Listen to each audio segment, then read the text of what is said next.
Hi guys. So I am here to read more out of our book that we started yesterday. And this book, remember, is called I Once Was a Monkey, Stories That the Buddha Told. So let's go back and see where we left off yesterday and go back through and see if we remember what's happening. So remember, this is our friend the monkey who lived up in the tops of the trees with his family. And then the monsoon came and all of the rains came. And he got scared and he fell out of the tree onto the forest floor. And he was all alone and he went into this dark cave. And inside the cave, he couldn't see what was going on, but all of these eyes were looking at him.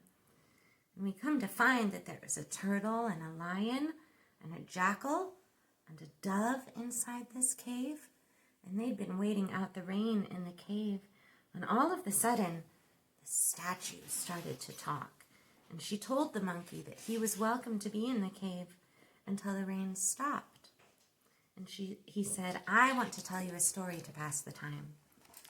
And her story begins when he was a foolish sprite in the forest. And remember, a sprite is kind of like a fairy. And his friend was upset about all of the lions that lived in the forest because they would kill more animals than they could eat. And it made the forest very stinky. So the foolish sprite thought he would trick the lions and get them to leave the forest. But the other sprite said, if you do that, you know that the people are going to come. The lions are what protect our forest from the people. And if the people come, the people are going to cut down our trees and our animals will no longer have their habitat to live in. And we won't have the lions to protect us from the people. And that happened. They did push the lions out of the forest.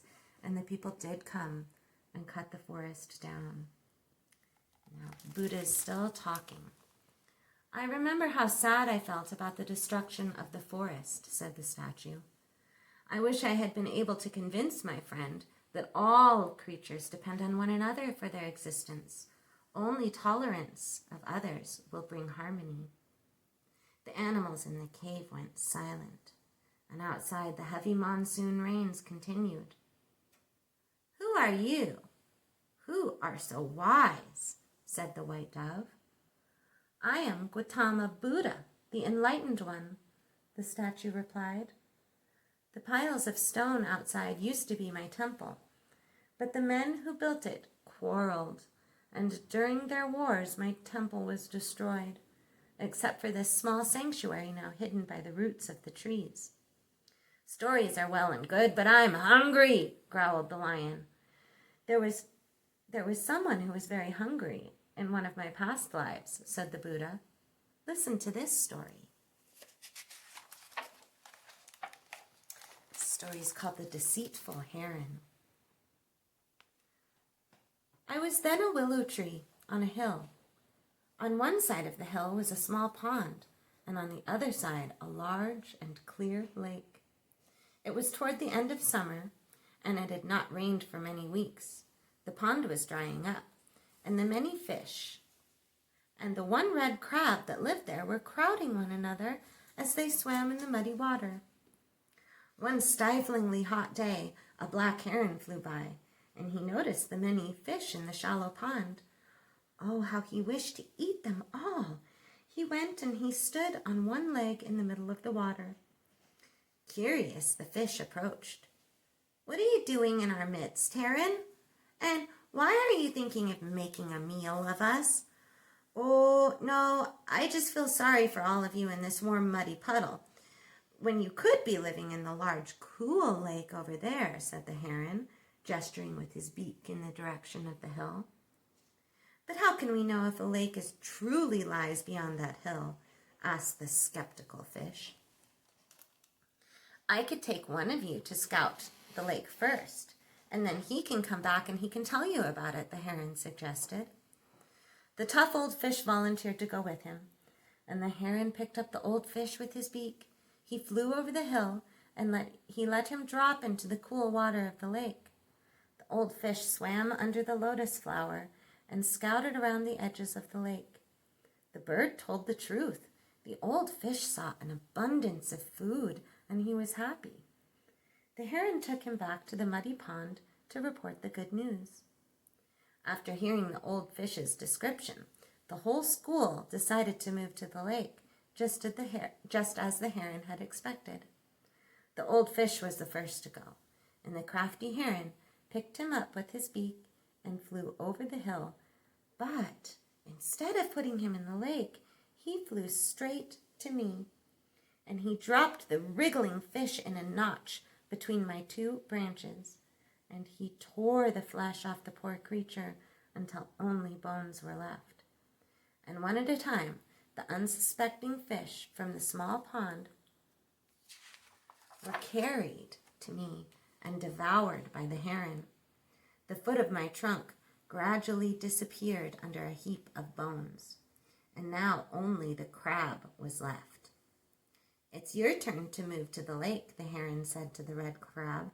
"Let me pick you up with my beak." The red crab was suspicious. He devised a plan to protect himself.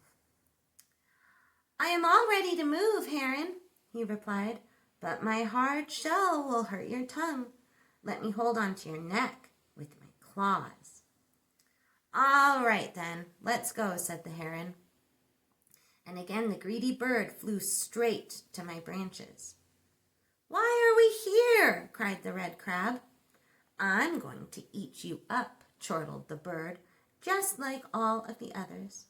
"Not so fast," said the crab, tightening his grip around the heron's neck. "Take me to the lake right now, or I will snap your neck." "Loosen your claw," shrieked the heron. "I will fly you there."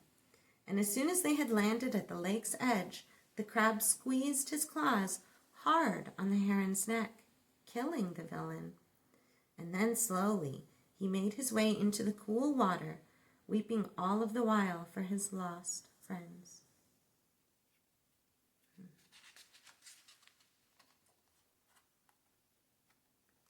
I witnessed this awful thing with pain, but being a tree, I was held down by my roots, and I could move only with the wind. I swore that I would strive to be born as an animal in my next life, so that I could help defend weak creatures against deceitful ones. There was silence in the cave, except for the sniffling of the dove, who was crying softly. "It was wrong of the heron to have tricked the fish," said the lion.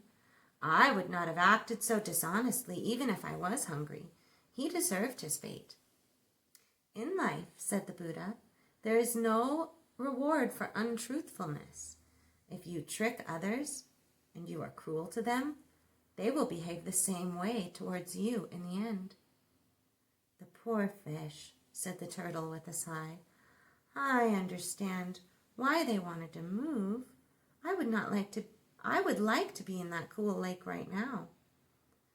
"At one time, I too wanted to move to a better place," said the Buddha. "That was when I was born a monkey. Now let me tell you what happened." The small monkey strained his ears to listen. So tomorrow, we're going to read a story called The Monkey and the Crocodile. And all of these stories are stories that the Buddha is telling to all of the animals in the cave. So the next story we get to hear was when Buddha was a monkey. I bet the monkey is excited.